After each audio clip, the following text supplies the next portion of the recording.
नमस्कार मित्रों। तो आज हम 11 और 12 दिसंबर 2021 के जितने भी महत्वपूर्ण प्रश्न बनते हैं आपकी परीक्षा की दृष्टि से सारे डिस्कस करेंगे और उससे रिलेटेड हम फैक्ट्स भी आपको बताएंगे। तो ये सिर्फ नाम के लिए 11 और 12 दिसंबर का वीडियो होगा, बाकी आपका 2-3 महीने का रिवीजन एक ही वीडियो में हो जाता है। तो 11 और 12 दिसंबर 2021 के करंट अफेयर शो में फैक्ट स्टडी से हम आपका स्वागत करता है। तो चलिए आज का करंट अफेयर शो शुरू करते हैं। पहला प्रश्न है, विश्व मानवाधिकार दिवस हाल ही में कब मनाया गया? तो विश्व मानवाधिकार दिवस हाल ही में मनाया गया 10 दिसंबर को। याद रखिएगा, विश्व मानवाधिकार दिवस 10 दिसंबर को मनाया गया। इसकी थीम क्या थी? तो इक्वालिटी रिड्यूसिंग इनइक्वालिटी और एडवांसिंग ह्यूमन लाइफ। एक बार और फिर देख लीजिए, equality reducing inequality advancing human life. तो ये महत्वपूर्ण दिन वाला प्रश्न है। तो सारे महत्वपूर्ण दिन देख लेते हैं।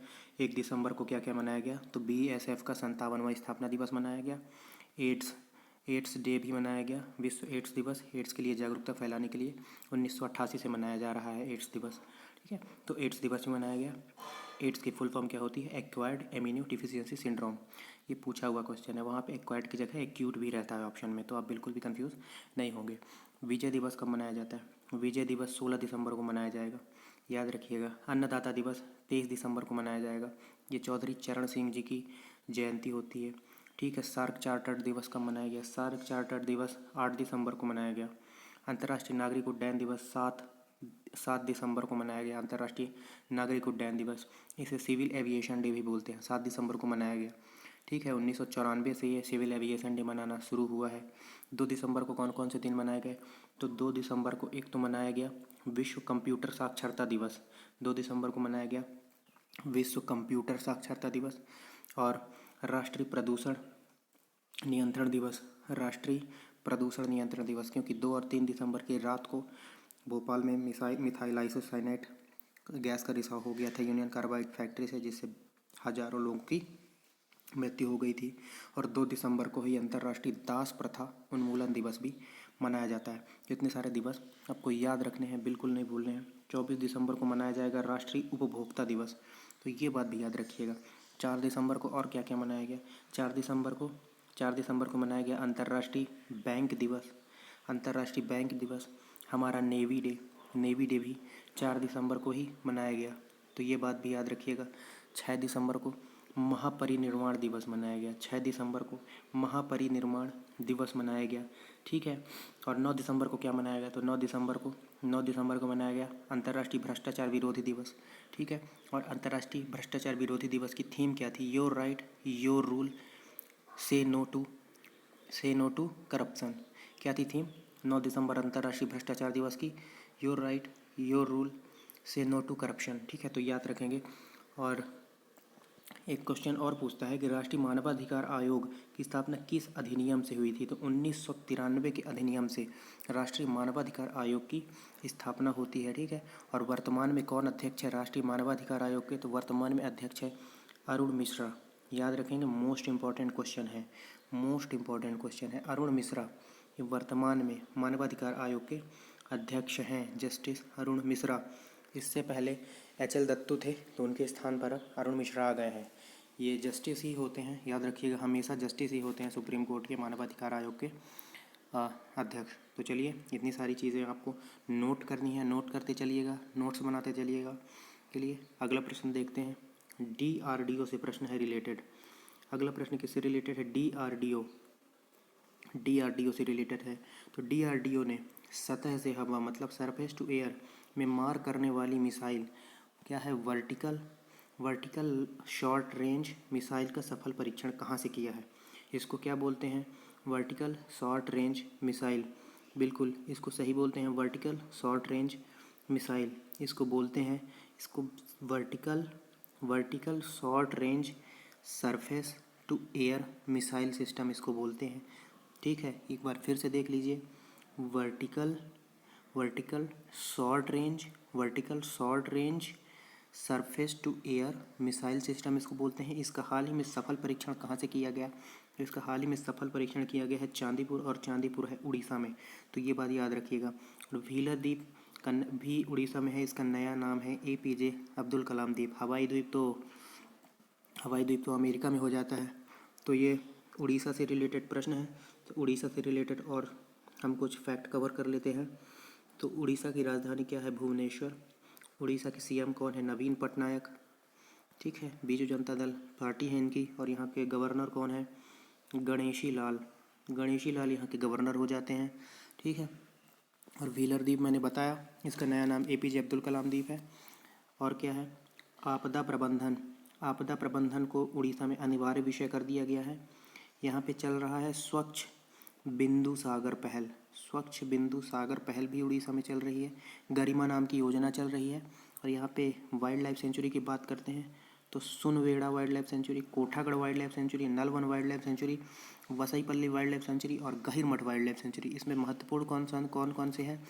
तो सुनवेड़ा, नलवन और गहिरमठ कई बार एग्जाम में पूछे जा चुके हैं। यहाँ पे नुआखाई महोत्सव और रज पर्व या रजा परवा भी यहाँ पे उत्सव मनाए जाते हैं। ये दोनों प्रश्न कई बार पूछे जा चुके हैं। और यहाँ पे ओलिव रेडले कछुआ संरक्षण के लिए भीतरकनिका नेशनल पार्क में भी है। यहाँ पे ओलिव रेडले कछुआ का संरक्षण किया जा रहा है भीतरकनिका नेशनल पार्क में। यहाँ पे सत्रिया और बिहू डांस भी यहाँ के बहुत फेमस है। ठीक है, और यहाँ पे न्यूज़ हॉकरों के लिए एक योजना चल रही है। यहाँ पे न्यूज़ हॉकरों के लिए यहाँ पे योजना चल रही है, जिसमें उनको अगर कुछ नुकसान होता है तो उनको कुछ आर्थिक सहायता प्रदान की जाएगी। तो ये बात भी याद रखिएगा। ठीक है, और यहाँ पे क्या बताया जा सकता है? उड़िया यहाँ पे जो भाषा चलती है ये एक शास्त्रीय भाषा है, जो कि नवीनतम शास्त्रीय भाषा है। अगर पुरानी शास्त्रीय भाषा पूछता है ओल्डेस्ट, तो वो तमिल हो जाती है।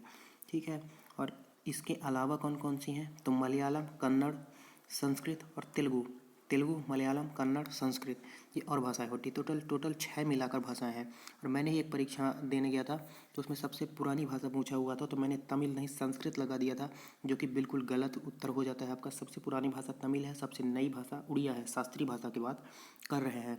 यहाँ पे 5T स्कूल ट्रांसफॉर्मेशन प्रोग्राम भी यहाँ पर चल रहा है। यहाँ पर समहति योजना भी चल रही है, जिससे ट्राइबल बच्चे जो आते हैं उनके साथ अच्छा संवाद करने के लिए, ताकि उन्हें शिक्षा को समझने में आसानी हो, तो टीचरों को यहाँ पर ट्राइबल भाषाएं सिखाई जाएंगी समहति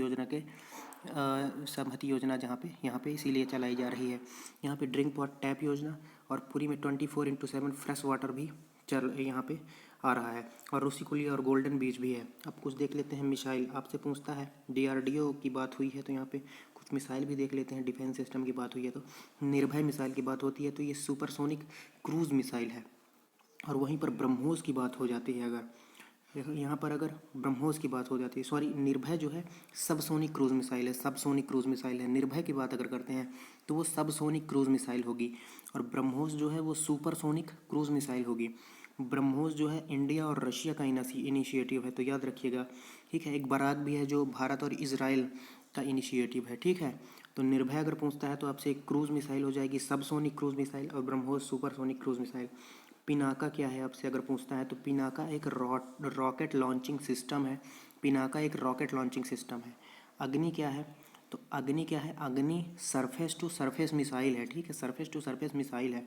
ठीक है, और टेसी थॉमस को आप जानते होंगे कि, है ना, मिसाइल वुमेन ऑफ इंडिया कहा जाता है। नाग क्या है? एंटी टैंक मिसाइल है। तो ये इतनी सारी चीज़ें आपको बिल्कुल याद रखी हैं, भूलना ही नहीं है।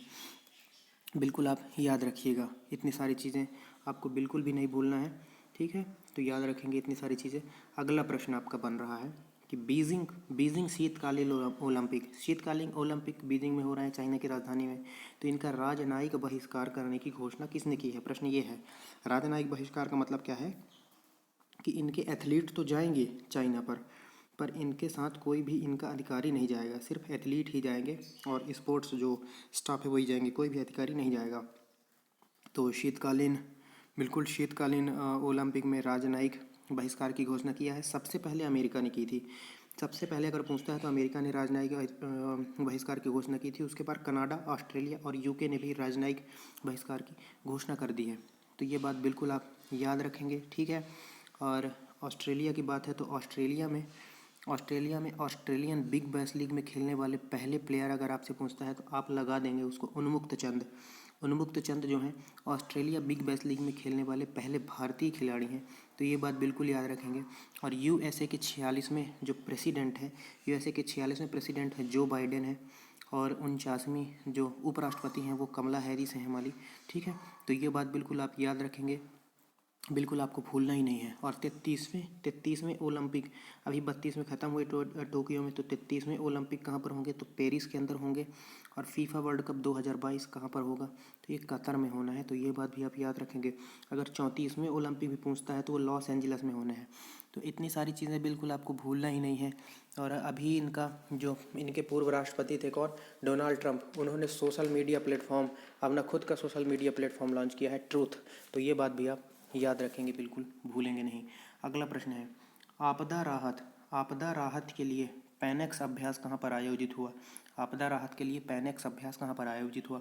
मैंने आपको, ये पुणे में आयोजित हुआ। मैंने पिछली वीडियो में आपको बताया है कि आपदा राहत अब अभ्यास नहीं था, वो कार्यक्रम था, ठीक है। पैनेक्स कार्यक्रम जो है वो नई दिल्ली में हुआ है, लेकिन पैनेक्स अभ्यास जो है वो पुणे में हुआ है। तो इसमें कोई कन्फ्यूज़न नहीं रखिएगा, ठीक है। ये बिम्स्टेक का इनिशिएटिव है, मैंने आपको बता रखा है पिछले वीडियो में, आप देख सकते हैं।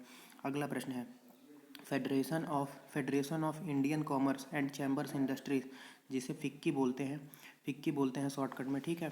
फिक्की बोलते हैं।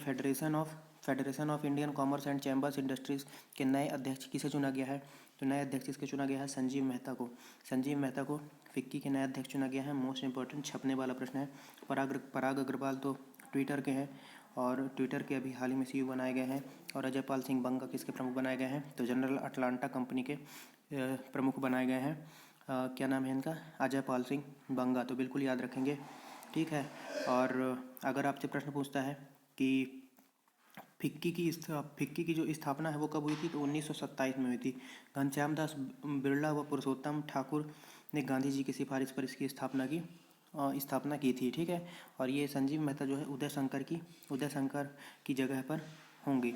अगला प्रश्न है, ताशकंद में कॉमनवेल्थ सीनियर चैंपियनशिप 2021 हुई। यहाँ पे संकेत महादेव, हाँ इंपॉर्टेंट प्रश्न है, संकेत महादेव ने गोल्ड जीता है। ये किस खेल कैटेगरी में इन्होंने यह कारनामा किया है, तो आपको याद रखना है कि बिल्कुल आपको भूलना नहीं है। संकेत महादेव ने वेट लिफ्टिंग, भारोत्तोलन में यहाँ पे गोल्ड जीता हुआ है। तो बिल्कुल आप याद रखेंगे ताशकंद में हुआ ये कॉमनवेल्थ सीनियर चैंपियनशिप 2021 में संकेत महादेव ने भारोत्तोलन में गोल्ड जीता है। तो बिल्कुल आप ये प्रश्न याद रखेंगे। अगला आपका प्रश्न बन जाता है मोस्ट इम्पॉर्टेंट छपने वाला प्रश्न है, ज्ञानपीठ पुरस्कार से किसे सम्मानित किया गया है। हाल ही में ज्ञानपीठ पुरस्कार से किसे सम्मानित किया गया है, मोस्ट इम्पॉर्टेंट प्रश्न है। ज्ञानपीठ के लिए 11 लाख रुपए की राशि दी जाती है, और ये कितनी भाषाओं में दी जाती है, तो 22 अपनी जो संविधान में रजिस्टर्ड भाषाएं हैं, ठीक है। उसके अलावा इंग्लिश में भी दी जाती है।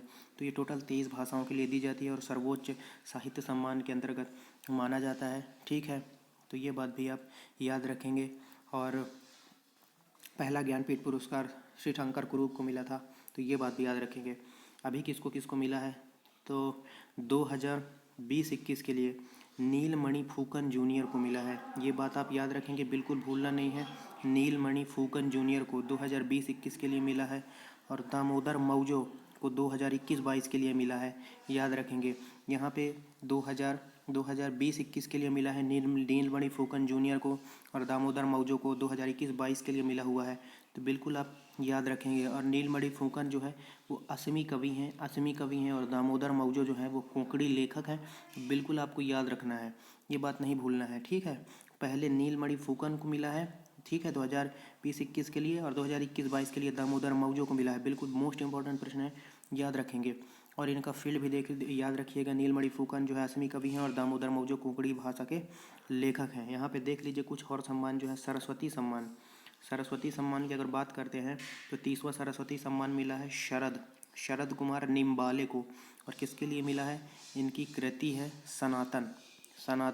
सनातन इनका जो उपन्यास है उसके लिए सरस्वती सम्मान, 30वां सरस्वती सम्मान शरद कुमार निम्बाले को मिला है। और अगर वहीं पर व्यास सम्मान की बात होती है, तो व्यास सम्मान मिला है शरद पगारे को मिला है। ये बात भी आप याद रखेंगे, बिल्कुल आपको भूलना नहीं है। शरद पगारे को मिला हुआ है व्यास सम्मान, इनकी कृति पाटलिपुत्र की सम्राज्ञी के लिए। और ये भी याद रखेंगे कि ज्ञानपीठ पुरस्कार जो है ये 56वां जो है नीलमणि फूकन को मिला है 2021-22 के लिए। और 57वां जो है ये 20-21 के लिए नीलमणि फूकन जूनियर को जो है 56वां मिला है और 57वां जो है 2021-22 के लिए दामोदर मौजो को मिला है। तो ये बात याद रखेंगे। अगर आपसे पूछता है 55वां किसे मिला था, मतलब पिछला ही मिला था अक्कीतम अच्युतम नंबूदरी को मलयालम भाषा के लिए। तो इतनी सारी चीज़ें आपको याद रखी हैं, नोट कर लीजिए।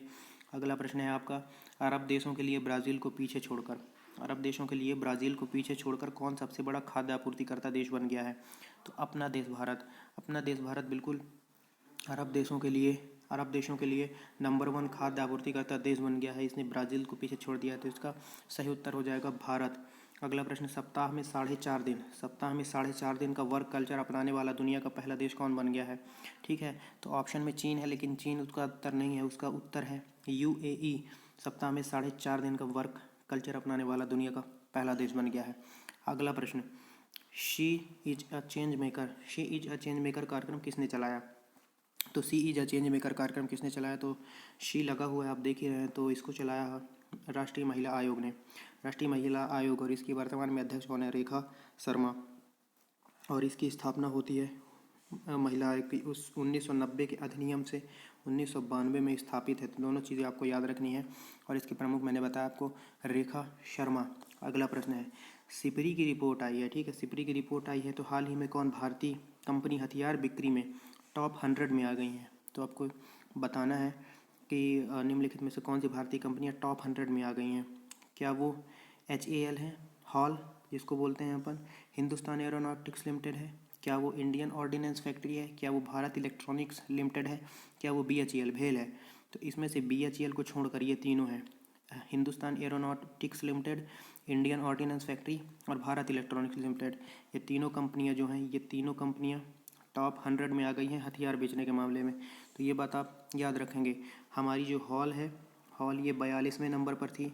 इंडियन ऑर्डिनेंस फैक्ट्री जो है, इंडियन ऑर्डिनेंस फैक्ट्री 60वें नंबर पर थी।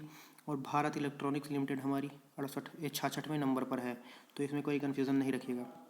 और दुनिया का सबसे सुरक्षित शहर आपसे पूछता है तो कोपेनहेगन होगा, और सबसे महंगा शहर अगर आपसे पूछता है तो तेल अवीव होगा। तो ये बात भी आप याद रखेंगे। और मैंने आपको एक थोड़ा सा गलत डाटा दे दिया था पिछले वीडियो में। G20 मैंने 2020 बोल दिया था कि जापान में हुआ था, जापान में नहीं हुआ था, सऊदी में हुआ था, मैंने गलती से बोल दिया था, है ना। तो सऊदी में हुआ था। तो G20 जो पिछली बार ट्रैकिया में शामिल रहे होंगे, तो सऊदी अरब रहा होगा, इटली रहा होगा और इंडोनेशिया रहा होगा। ठीक है, ट्रैकिया में 3 देश ही होते हैं, ठीक है, जो G20 का आयोजन करते हैं।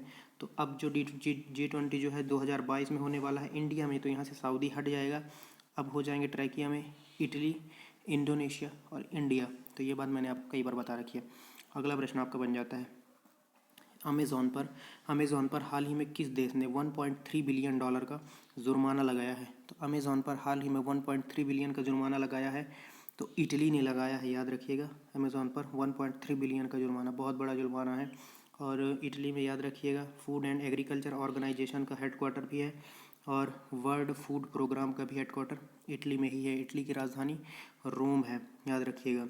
अगला प्रश्न है, तमिलनाडु के 16वें पक्षी अभ्यारण्य घोषित किया गया है कौन सा। तमिलनाडु का 16वां बर्ड सेंचुरी जो है वो किसे घोषित किया गया है।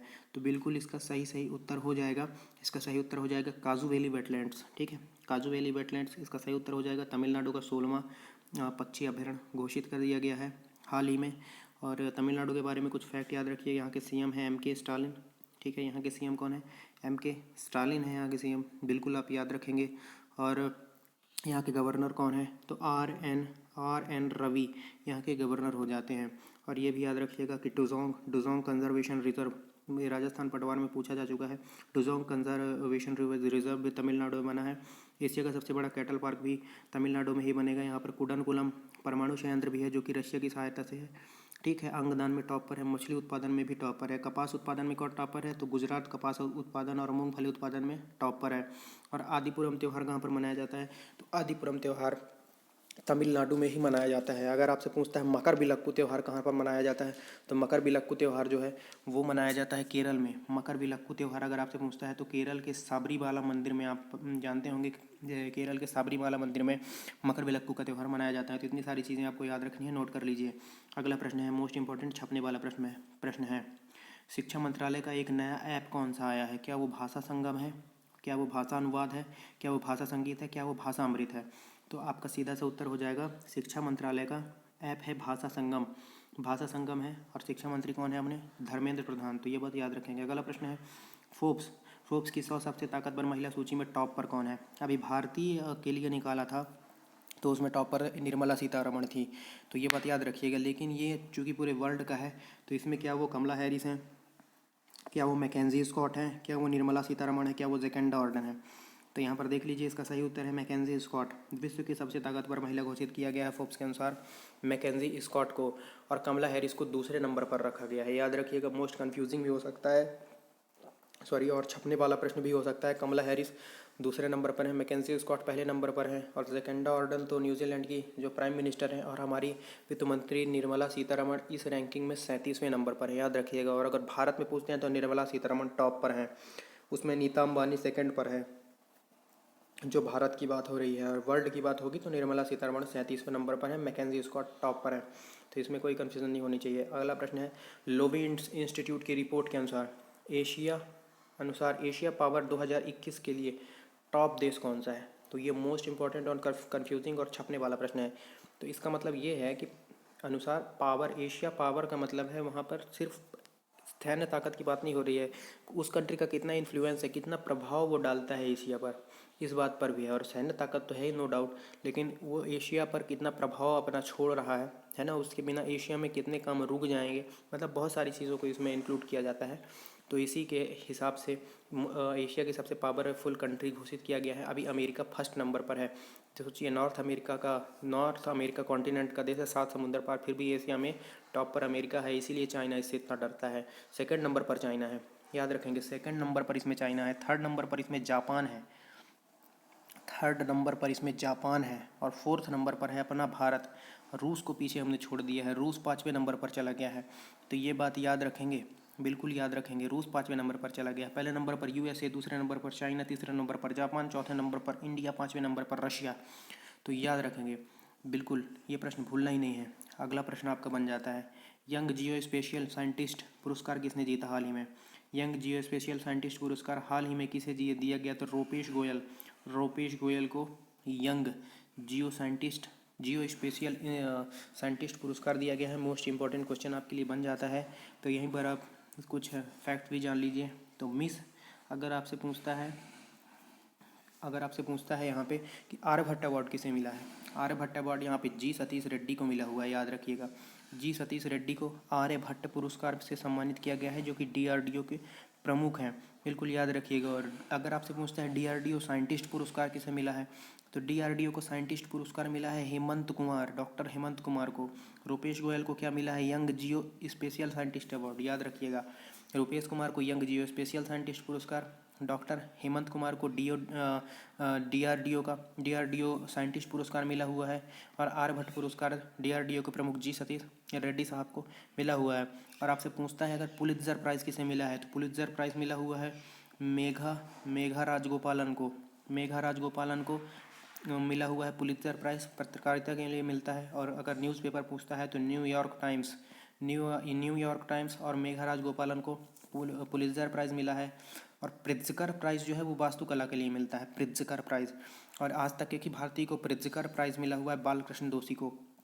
तो ये बात भी आप याद रखेंगे। आपका अगला प्रश्न बन जाता है 2 बार ओलंपिक की एकमात्र महिला ओलंपिक पदक विजेता कौन है? पीवी सिंधु है। तो यहाँ से ये प्रश्न भी बन गया। पहली ओलंपिक पदक विजेता महिला पूछता है तो वो साइना नेहवाल है, लेकिन 2 बार ओलंपिक पदक विजेता पूछता है तो वो पीवी सिंधु हो जाएगी। इसने BWF मतलब बैडमिंटन वर्ल्ड फेडरेशन एक वर्ल्ड टूर फाइनल्स में 2021 में कौन सा पदक जीता है? तो यहाँ पे इन्होंने रजत पदक जीता है। याद रखेंगे, रजत पदक इन्होंने जीता हुआ है। पीवी सिंधु ने यहाँ पे रजत पदक जीता हुआ है, बिल्कुल आप याद रखेंगे। और इससे रिलेटेड आपको कुछ फैक्ट भी बता देते हैं। तो यहाँ पर अगर पूछता है कि गोल्ड किसने जीता है, तो पुरुष में जीता है वेक्टर एक्सेल्सन ने यहाँ पे पुरुषों में गोल्ड जीता हुआ है। और फीमेल में गोल्ड उतना इंपॉर्टेंट तो नहीं है आपके लिए। ये बात ज़रूर इंपॉर्टेंट है कि वेक्टर एक्सेल्सन को BWF mail player of the year घोषित किया गया है। और ताइवान की ताइजू हिंग को फीमेल ऑफ द ईयर घोषित किया गया है। थॉमस कप और उबेर कप भी बैडमिंटन से संबंधित है। और प्रमोद भगत और कृष्णा नागर ने पैरा में गोल्ड में बैडमिंटन में ही गोल्ड जीता हुआ है, पैरा ओलंपिक में, याद रखेंगे। और यूरो कप किसने जीता अगर आपसे पूछता है तो यूरो कप को इटली ने जीता है। इटली ने जीता है इंग्लैंड को हराकर। और हॉल ऑफ फेम में अभी आईसीसी के हॉल ऑफ फेम में किसे शामिल किया गया है तो अगर आपसे पूछता है तो वीनू माकंड को 7वें भारतीय बन गए हैं आईसीसी हॉल ऑफ फेम में शामिल होने वाले। तो इतनी सारी चीज़ें आपको याद रखनी है, नोट कर लीजिए। अगला प्रश्न है आपका, डिज्नी बायजूस के अर्ली लर्न ऐप के लिए ब्रांड एम्बेसडर किसे बनाया गया है। तो इसके लिए नीरज चोपड़ा को ब्रांड एम्बेसडर बनाया गया है डिज्नी बायजूस के अर्ली लर्न के लिए। और इन्हें टाटा एआई लाइफ इंश्योरेंस का भी ब्रांड एम्बेसडर बनाया गया है। और कॉइन डीसीएक्स का ब्रांड एम्बेसडर अमिताभ बच्चन को बनाया गया है, ये बात भी याद रखेंगे। बायजूस के तो शाहरुख खान है ही। और अगर पूछता है सेनेको गोल्ड एंड डायमंड्स के ब्रांड एम्बेसडर कियारा आडवाणी को बनाया गया है। और किनारा कैपिटल्स का रविंद्र जडेजा को बनाया गया है। स्पोर्ट अड्डा का ब्रेटली को बनाया गया है। तो इतनी सारी चीज़ें आपको याद रखनी है। फिनो पेमेंट बैंक का पंकज त्रिपाठी को बनाया गया है, तो ये बात भी याद रखिएगा। अगला प्रश्न है, कर्नाटक उच्च शिक्षा परिषद ने अपने छात्रों को वित्तीय शिक्षा देने के लिए किसके साथ साझेदारी की है। तो एनएसई का मतलब क्या होता है, national stock exchange academy, national stock exchange academy के साथ समझौता किया है वित्तीय जानकारी देने के लिए कर्नाटक उच्च शिक्षा विभाग ने, तो याद रखिएगा। और अगला प्रश्न है, ई सवारी इंडिया ई बस गठबंधन, ई सवारी इंडिया ई बस गठबंधन हाल ही में किसने लॉन्च किया है। तो यहाँ पर कर्नाटक के विषय में हम कुछ फैक्ट भी जान सकते हैं। वैसे कर्नाटक के विषय में मैंने आपको कुछ फैक्ट नहीं बताया। तो यहाँ पे कौन कौन से नेशनल पार्क अपन देख लेते हैं। तो बांदीपुर, अंसी, नागरहोल, बनरघट्टा और कुद्रेमुखा। बांदीपुर, अंसी, नागरहोल, बनरघट्टा और कुद्रेमुखा यहाँ पर नेशनल पार्क है। यक्षगान और डोलू की नीता यहाँ के डांस फॉर्म में बहुत बार आते हैं। जोग जल प्रपात यहाँ पर जीर्णोद्धार भी किया गया है। यहाँ पे अलमाटी बांध भी है कृष्णा नदी पर। और यहाँ पे कृष्णराज सागर बांध भी है कावेरी नदी पर। लेकिन मोस्ट इंपॉर्टेंट फैक्ट ये है कि कृष्णराज सागर बांध को विश्वेश्वरैया ने बनाया था, एम पी विश्वेश्वरैया, जिसके नाम पर हम 15 सितंबर को इंजीनियर्स डे मनाते हैं। तो कृष्णराज सागर बांध को विश्वेश्वरैया ने बनवाया था। तो इतनी सारी चीज़ें याद रखिएगा। और नीलकंठ जी का एक फूल होता है जो 12 वर्षों बाद कर्नाटक में ही खिलते हैं। और ऊर्जा दक्षता सूचकांक में भी कर्नाटक नंबर 1 पर था। तो अब ये नेक्स्ट क्वेश्चन देखते हैं, ई सवारी इंडिया ई बस गठबंधन को हाल ही में किसने लॉन्च किया है। तो ई सवारी इंडिया ई बस गठबंधन को हाल ही में नीति आयोग ने लॉन्च किया है। तो national institution for transforming India इसकी फुल फॉर्म हो जाती है। और नीति आयोग के उपाध्यक्ष कौन है, राजीव कुमार। अध्यक्ष हमेशा प्राइम मिनिस्टर ऑफ इंडिया होते हैं। सीईओ है इसके अमिताभ कांत। तो ये बात आपको याद रखनी है। और इलेक्ट्रॉनिक व्हीकल सिटी आपसे पूछता है तो केवड़िया गुजरात जो है इलेक्ट्रॉनिक व्हीकल सिटी हो जाती है। फेम योजना भी ई व्हीकल से संबंधित है। गो ग्रीन योजना भी गुजरात में चल रही है ई व्हीकल्स के लिए ही। और एच मोबिलिटी प्रोजेक्ट लद्दाख में चल रहा है हाइड्रोजन बसों के लिए। तो इतनी सारी चीज़ें आपको याद रखनी है। अगला प्रश्न आपका बन जाता है AK 203 अगर AK की फुल फॉर्म आपसे पूछा जाता है तो ऑटोमेटा कॉलोनशिकोव, ठीक है, इसका फुल फॉर्म हो जाता है। और AK 203 की 5 लाख उत्पादन क्षमता के लिए यहाँ पर कहाँ पे किया जाएगा 5 लाख उत्पादन। यहाँ पे 20,000 तो हम डायरेक्ट लेंगे रशिया से और 5 लाख का उत्पादन करेंगे कोरबा जो कि मेरठ के अंदर है और मेरठ यूपी में है। तो याद रखेंगे। मेरठ से सांसद कौन है, स्मृति ईरानी। और स्मृति ईरानी ने हाल ही में कौन सी बुक लिखी है, तो लाल सलाम। महिला और बाल विकास मंत्री हैं स्मृति ईरानी। तो इतनी सारी चीज़ें याद रखनी है। अगला प्रश्न है, भारतीय मूल के गणितज्ञ जिन्हें सिप्रियन फोयस पुरस्कार मिला है। सिप्रियन फोयस पुरस्कार हाल ही में किस भारतीय मूल के गणितज्ञ को मिला है, तो निखिल श्रीवास्तव को हाल ही में सिप्रियन फोयस पुरस्कार से सम्मानित किया गया है। अगला प्रश्न है आपका, अगला प्रश्न है माउंटेन ड्यू के ब्रांड एम्बेसडर किसे चुना गया है। तो स्ट्रेट फॉरवर्ड क्वेश्चन है, महेश बाबू। साउथ स्टार महेश बाबू को माउंटेन ड्यू, पेप्सी को माउंटेन ड्यू का ब्रांड एम्बेसडर चुना गया है। पंकज त्रिपाठी को मैंने बताया फिनो पेमेंट्स बैंक का ब्रांड एम्बेसडर चुना गया है। अगला प्रश्न है, बुक है एक Yogi Adityanath religion politics and power the untold story. इस बुक को किसने लिखा है, तो इस बुक को 2 लोगों ने लिखा है, शरद प्रधान और अतुल चंद्र। तो आ और बा इस प्रश्न का सही उत्तर हो जाएगा। कौन सी बुक है, Yogi Adityanath religion politics and power the untold story. इस बुक को लिखा है 2 लोगों ने, मैं आपको बताया, शरद प्रधान और अतुल चंद्र। अगला प्रश्न आपका बन जाता है, विश्व असमानता रिपोर्ट हाल ही में प्रदर्शन हुआ है। और नीति आयोग ने एक रिपोर्ट भी दिया था अभी, बहुआयामी गरीबी रिपोर्ट। तो ये याद रखिएगा, उसमें टॉप पर कौन है, तो उसमें सबसे गरीब राज्य घोषित किया गया है बिहार को। और सबसे कम गरीब राज्य उसमें केरल को घोषित किया गया है। तो ये बात भी याद रखेंगे। अगला प्रश्न, विश्व असमानता रिपोर्ट हाल ही में प्रदर्शन हुआ, इसे कौन जारी करता है। तो विश्व असमानता रिपोर्ट को वर्ल्ड इकोनॉमिक लैब जारी करता है, याद रखेंगे। वर्ल्ड इकोनॉमिक लैब जो है विश्व असमानता रिपोर्ट को जारी करता है, तो इसमें कोई कन्फ्यूज़न नहीं होनी चाहिए। और भी यहाँ पे देख सकते हैं कि आईएमएफ कौन सी रिपोर्ट जारी करता है, तो global economic report. Global economic report को आईएमएफ जारी करता है। नीति आयोग ने, मैंने बताया आपको कि बहुआयामी गरीबी सूचकांक हाल ही में जारी किया है नीति आयोग ने, तो बिल्कुल आप याद रखेंगे। और वर्ल्ड बैंक भी कोई रिपोर्ट जारी करता है क्या? एक रिपोर्ट ये भी जारी होता है कि world press freedom report. World press freedom report को रिपोर्टर्स विदाउट बॉर्डर्स जारी करता है, और इसमें जो है भारत की रैंक थी 142 और शांति सूचकांक में भारत की रैंक थी 135। तो ये सारी चीज़ें आपको याद रखनी है।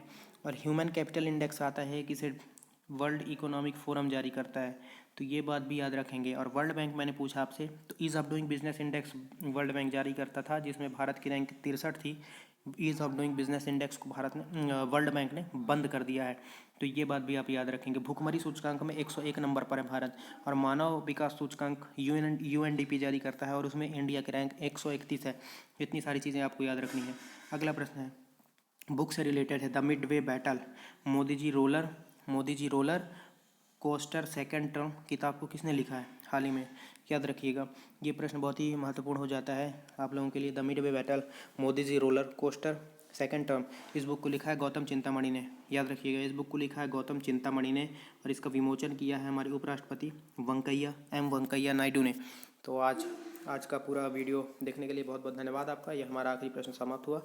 तो अगर मैं आपको ये चीज़ हमेशा लास्ट में बोलता हूँ ताकि आपका समय बर्बाद ना हो, वीडियो को कंटेंट अच्छा लगा हो तो वीडियो को लाइक करें, चैनल को सब्सक्राइब करें और अपने दोस्तों के साथ शेयर करें। बहुत बहुत धन्यवाद आपका वीडियो देखने के लिए। आपका दिन शुभ हो। जय हिंद, जय भारत।